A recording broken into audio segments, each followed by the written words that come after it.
जैसे ही मॉनसून खत्म होता है और भारत में ठंडी हवा चलती है, दशहरा आ जाता है, एक त्योहार जो बुराई पर अच्छाई की जीत का प्रतीक है।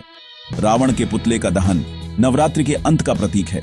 पटाखों और जयकारों से हवा गूंज उठती है। पुतलों का जलना धर्म और अधर्म के बीच शाश्वत युद्ध की याद दिलाता है। रामलीला में राम, सीता और रावण की कहानी फिर से जीवंत होती है। रावण दहन के साथ हम अपने भीतर की बुराइयों को भी जलाते हैं। दशहरा समाज की नैतिक नींव को मजबूत करने वाला एक जीवित अनुष्ठान है।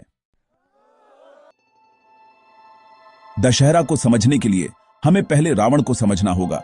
एक शानदार और विरोधाभासों से भरा व्यक्ति। लंका का राजा रावण एक विद्वान, संगीतकार और शिव का एक कट्टर भक्त था, जो एक गोल्डन सिटी, स्वर्णिम शहर पर राज्य करता था और अपनी प्रजा को प्रिय था। फिर भी उसके गुण उसके ओवरवेलमिंग, अत्यधिक अहंकार की वजह से फीके पड़ गए, जिसे एक वरदान ने और बढ़ा दिया, जिसने उसे लगभग इनविंसिबल, अजेय बना दिया। उसके 10 सिर वास्ट नॉलेज, विशाल ज्ञान और 10 महान बुराइयों दोनों का प्रतीक हैं। वासना, क्रोध, भ्रम, लालच, अभिमान, ईर्ष्या, मन, बुद्धि, इच्छा और अहंकार। रावण की इंटेलिजेंस, बुद्धि, मैनिपुलेशन, हेरफेर बन गई। उसकी शक्ति ऑपरेशन, उत्पीड़न बन गई और उसकी भक्ति एरोगेंस, अहंकार का मुखौटा बन गई। वह एक कॉशनरी टेल, चेतावनी भरी कहानी है। अनचेक्ड प्राइड, बेलगाम अभिमान और डिजायर, इच्छा से भ्रष्ट हुई महानता। रावण का पुतला सिर्फ एक राक्षस नहीं, बल्कि एक फॉलन हीरो, गिरा हुआ नायक है। एक रिमाइंडर, याद दिलाता है कि विनम्रता के बिना ज्ञान और शक्ति विनाश की ओर ले जाती है। उसकी कहानी हमें अपने भीतर के अंधेरे का सामना करने के लिए मजबूर करती है। हर साल रावण को जलाना कलेक्टिव सेल्फ रिफ्लेक्शन, सामूहिक आत्मचिंतन का एक पावरफुल एक्ट, शक्तिशाली कार्य है। रावण का पतन सीता के अबडक्शन, अपहरण से शुरू हुआ। एक ही कार्य जिसने दुनिया की व्यवस्था को तोड़ दिया। शूरपणखा का अपमान रावण के अहंकार और रिवेंज, बदला की चिंगारी बना। रावण ने मारीच के साथ साजिश रची, राम को दूर भेजा और सीता को ट्रिक, धोखा दिया। जैसे ही सीता ने लक्ष्मण रेखा पार की, रावण ने उनका अपहरण कर लिया। इस एक कार्य ने राइटियसनेस, धर्म को चुनौती दी और एक एपिक वॉर, महाकाव्य युद्ध को जन्म दिया। यह टाइमलेस लेसन, कालातीत सबक है। अनचेक्ड ईगो, अहंकार विनाश ला सकता है। सीता के अपहरण ने राम और रावण के बीच एक लेजेंडरी वॉर, पौराणिक युद्ध के लिए मंच तैयार किया। राम ने वानर राजा सुग्रीव और हनुमान के साथ अलायंस, गठबंधन किया, जो लंका गए और सीता को ढूंढ निकाला।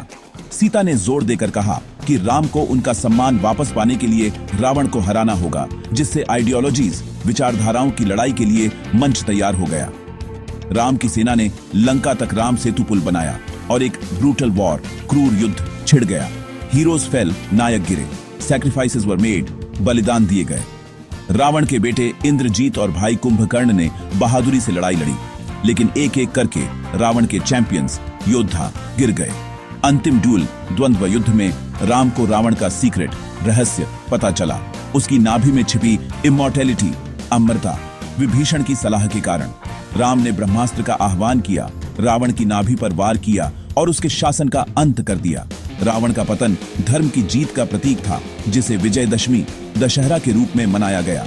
युद्ध का अंत एक रिमाइंडर, याद दिलाता है बुराई चाहे कितनी भी शक्तिशाली क्यों ना हो, उसका पतन निश्चित है। रावण दहन, रावण के पुतले को जलाना, दशहरा का ड्रामेटिक क्लाइमैक्स, नाटकीय चरमोत्कर्ष है।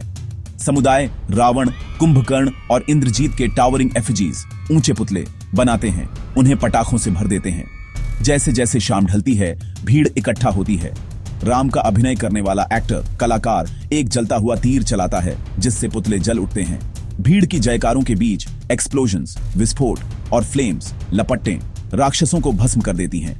यह रिचुअल, अनुष्ठान रामायण के संदेश का एक विविड, स्पष्ट, वर्डलेस रिटेलिंग, मौन वर्णन है। बुराई खोखली है और राइटियसनेस, धर्मपरायणता का सामना नहीं कर सकती। आग शुद्ध करती है। नेगेटिविटी, नकारात्मकता के विनाश और होप, आशा के नवीनीकरण का प्रतीक है। जैसे ही राख बैठती है, समुदाय को याद दिलाया जाता है कि अंधेरे के बाद हमेशा प्रकाश आएगा। रावण के पुतले को जलाना सिंबोलिज्म, प्रतीकवाद से भरा एक रिचुअल अनुष्ठान है। आग अच्छाई की क्लेंजिंग पावर, शुद्ध करने वाली शक्ति का प्रतिनिधित्व करती है, जो सिर्फ एक आकृति को नहीं बल्कि एरोगेंस, अहंकार और इनजस्टिस, अन्याय के विचारों को भस्म करती है। रावण के 10 सिर ह्यूमैनिटी, मानवता को प्लेग्ड, परेशान करने वाली 10 बुराइयों, वासना, क्रोध, लालच, अभिमान और बहुत कुछ के लिए खड़े हैं। यह रिचुअल अनुष्ठान हमें अपने भीतर के रावणों का सामना करने और उन्हें जीतने का आग्रह करता है। रामायण का नैरेटिव, कथा, स्पिरिचुअल जर्नी, आध्यात्मिक यात्रा के लिए एक मेटाफोर, रूपक है। राम आत्मा के रूप में, सीता शुद्ध कॉन्शियसनेस, चेतना के रूप में, रावण अहंकार के रूप में। यह लड़ाई इंटरनल, आंतरिक है और रावण का जलना आत्मा की अहंकार पर विजय का प्रतीक है। यह एक सोशल स्टेटमेंट, सामाजिक बयान भी है। टायरनी, अत्याचार के खिलाफ एक प्रोटेस्ट, विरोध और एक रिमाइंडर याद दिलाता है कि पावर मिसयूज्ड, शक्ति का दुरुपयोग गिर जाएगा। रावण दहन स्पिरिचुअल, आध्यात्मिक, पर्सनल, व्यक्तिगत और पॉलिटिकल, राजनीतिक है। हर क्षेत्र में राइचियसनेस, धर्मपरायणता को बनाए रखने का एक कॉल, आह्वान। दशहरा का कोर मैसेज, मुख्य संदेश यूनिवर्सल, सार्वभौमिक है, लेकिन इसका सेलिब्रेशन, उत्सव भारत जितना ही डाइवर्स, विविध है। उत्तर भारत में दिल्ली और वाराणसी जैसे शहरों में मैसिव एफिजीज, विशाल पुतले और फायरवर्क्स, पटाखे रोशनी करते हैं, जो ह्यूज क्राउड्स, बड़ी भीड़ को आकर्षित करते हैं। कुल्लू, हिमाचल प्रदेश में फोकस लोकल डीटीज, स्थानीय देवताओं के एक हफ्ते भर के गैदरिंग, मिलन पर है, जिसका समापन लंका के सिंबॉलिक बर्निंग, प्रतीकात्मक दहन में होता है। मैसूर का दसरा कर्नाटक में एक रॉयल अफेयर, शाही मामला है, जिसमें देवी चामुंडेश्वरी की महिषासुर पर जीत का सम्मान करने वाले ग्रैंड प्रोसेशंस, भव्य जुलूस होते हैं। पश्चिम बंगाल में विजयदशमी दुर्गा पूजा के अंत का प्रतीक है, जिसमें आइडल इमर्शंस, मूर्ति विसर्जन और रिचुअल्स, अनुष्ठान देवी की बुराई पर जीत का जश्न मनाते हैं। प्रत्येक क्षेत्र अपनी तरह से अच्छाई की जीत को व्यक्त करता है, आग, प्रोसेशंस, जुलूस या इमर्शन विसर्जन के माध्यम से। कस्टम्स, रीति रिवाजों की विविधता एक रिच टेपेस्ट्री, समृद्ध टेपेस्ट्री बुनती है, जो राइचियसनेस, धर्मपरायणता के विषय से एकजुट है। दशहरा की स्पिरिट, भावना सीमाओं को पार करती है, लाखों लोगों को आशा के एक शेयर्ड सेलिब्रेशन, साझा उत्सव में जोड़ती है। दशहरा धर्म की सुप्रीमेसी, सर्वोच्चता, अधर्म पर का एक लिविंग लेसन, जीवित सबक है। राम धर्म का प्रतीक है, हार्डशिप, कठिनाई में भी सही कार्य चुनते हैं। रावण अपने गिफ्ट्स, उपहारों के बावजूद अहंकार और इच्छा के आगे झुक जाता है। रामायण दिखाती है कि मॉरल कॉम्पस, नैतिक दिशा के बिना शक्ति और बुद्धि डिस्ट्रक्टिव, विनाशकारी है। रावण के पुतले को जलाना एक पब्लिक डिक्लेरेशन, सार्वजनिक घोषणा है। अधर्म चाहे कितना भी मजबूत क्यों ना हो, सेल्फ डिस्ट्रक्शन, आत्मविनाश के लिए डूम्ड निश्चित है। यह फेस्टिवल, त्योहार हमें अपने जीवन में ऑनेस्टी, ईमानदारी, कंपैशन, करुणा और ड्यूटी, कर्तव्य को चुनने का आग्रह करता है। इसका मैसेज, संदेश टाइमलेस, कालातीत है। ट्रू स्ट्रेंथ, सच्ची शक्ति, इंटीग्रिटी, ईमानदारी में निहित है, न कि माइट, शक्ति में। दशहरा एक एनुअल मॉरल रीसेट, वार्षिक नैतिक रीसेट है, जो सभी को याद दिलाता है कि राइचियसनेस, धर्मपरायणता हमेशा प्रबल होगी।